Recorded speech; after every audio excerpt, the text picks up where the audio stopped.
Israel's military says its air defense system has intercepted a missile fired from Yemen before it could enter Israeli airspace over the southern region of Eilat.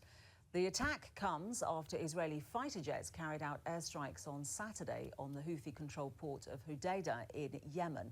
Houthi state media says 3 people were killed and dozens injured when Israel struck oil storage facilities and a power plant. It is the first time Israel has responded directly to what it says have been hundreds of Yemeni drones and missiles aimed at its territory.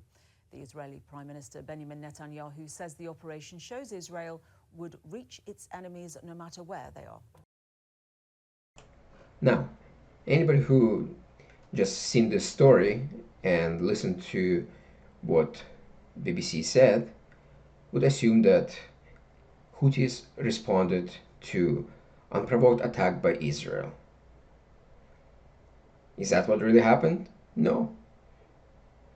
What happened is Yemen attacked Israel 2 days ago, and Israel carried out airstrikes in response to that attack.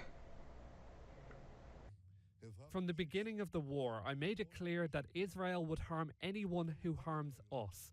And so earlier today, I convened the Political Security Cabinet. I asked them to support the decision I brought to attack the Houthi targets in Yemen. The port we attacked is not an innocent port. It was used for military purposes. It was used as an entry point for deadly weapons supplied to the Houthis by Iran. Well, let's now speak to, that was Benjamin Netanyahu. Let's now speak to our correspondent in Jerusalem, Barbara Plett-Usher. Barbara, this is a very important turning point, these direct attacks on the Houthis, isn't it? Yes, it is quite significant for its implications in terms of the wider regional conflict, because the Houthis have been firing missiles and drones at Israel because of the Gaza war, in solidarity with the Palestinians, they say. And these... Now, does anybody actually believes that Yemen been firing rockets into Israel in solidarity with people of Gaza? Does anyone actually think it's really about Palestinians or Hamas or anyone else in that region? Of course not. Anyone who knows anything about Yemen would know that they have their own issues. Why don't we just Google some numbers? Let's see how many people died in Yemen.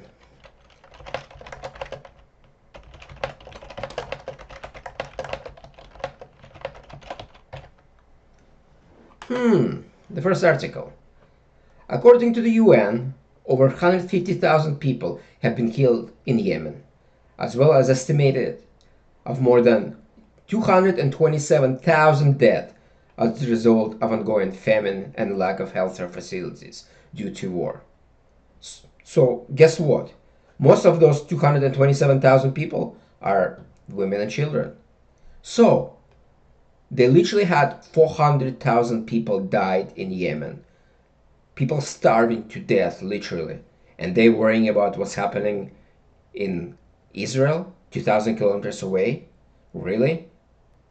I think it doesn't take a brain surgeon to realize that the reason they're attacking Israel is to get attention away from what's happening in their own backyard.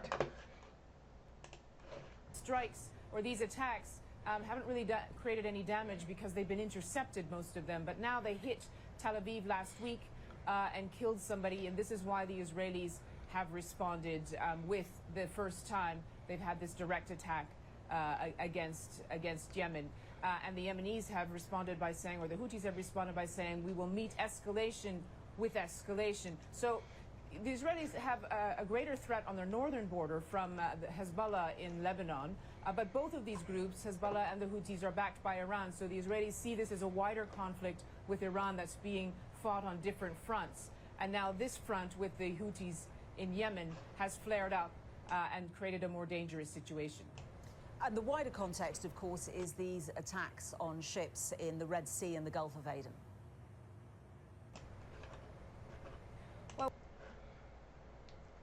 the thing is, Israel should stop playing games with Yemen. They have capability to completely destroy the infrastructure in the country and basically take them back to the Stone Age. They should attack all of their oil facilities because that's the only source of income for them. They have no other economy. They simply have oil in the ground. That's why for decades, Europe and everybody else were okay with what was happening in the Middle East. Can you imagine if they didn't have the oil? Would they be able to get away with things that they actually do? Of course not. So Israel should not be tolerating, shouldn't be playing games with it. Israel has capability, they should just do it. And to be honest, I think most of the world will be very silent because what's been happening in the last 6, 7 months is they were basically shooting at any ship that was going through, and quite often that had nothing to do with Israel. I'm pretty sure they shot Chinese ships, everybody else. So, a third of world shipping basically been diverted because of that.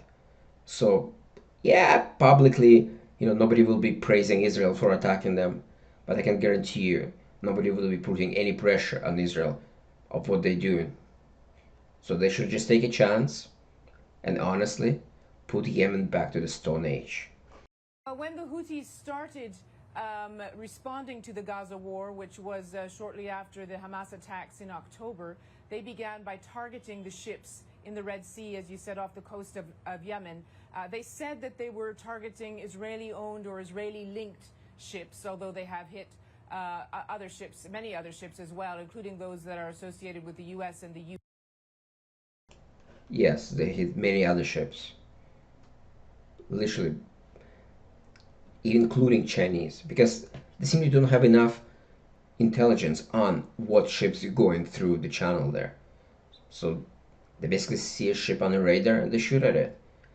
Most of the time they miss, but once in a while they actually end up hitting it. UK, and those strikes have not created a huge amount of damage, although they have sunk at least 2 vessels and killed at least 3 sailors. And the Americans and Britain responded with joint strikes against Houthi military assets within Yemen, trying to deplete them of their weapons. But in fact, those strikes have continued and picked up pace in June, and they seem to be getting more sophisticated. So the belief is that they are getting more and better weapons from Iran, and this is why the port was chosen as a target by the Israelis. They said that the port was a way that the Houthis were getting shipments of weapons from Iran. And no doubt the Israeli government would have hoped that by this stage its conflict with Hamas would be de-escalating, but in fact what we're seeing is rising and dangerous tensions elsewhere. Yes, that's right, which brings us back to the point that if there was a ceasefire... You know what? The war in Yemen has been going on for years. On one side, they were backed government by Saudi Arabia forces, and Houthis are backed by Iran. And nobody cared. Literally, it never made any news. Nobody cared. 400,000 people died there. Nobody cared. Never made any news until Israel got involved. What does that say to you, honestly? In Gaza, if the fighting or the war there would stop or at least pause, then the regional implications would also tone down. Hezbollah, for example, has said that if the fighting in Gaza stops, then it will also hold back on its targeting of Israel. And there had been increasing hopes in recent weeks that the two sides... Hezbollah. Honestly, they're located in Lebanon. What do they have to do with Gaza? That's the thing. They attack Israel, and then when Israel responds, they play victim card. Honestly, Hezbollah destroyed Lebanon. If you look at the history, in like 60s, 50s, 60s, even 70s, Lebanon was, they called it a Paris of Middle East. And then PLO came there, and basically the whole place just fell apart. By the end of the 70th, the country was unrecognizable. Now people basically been living there for 40 years. They just used to war. Because guess what? If they're not fighting with Israel, it's internal fighting. We're getting close to a ceasefire deal that would involve several phases, but that would involve the release of hostages and at least a pause in the fighting. But there was a big strike on an Israeli,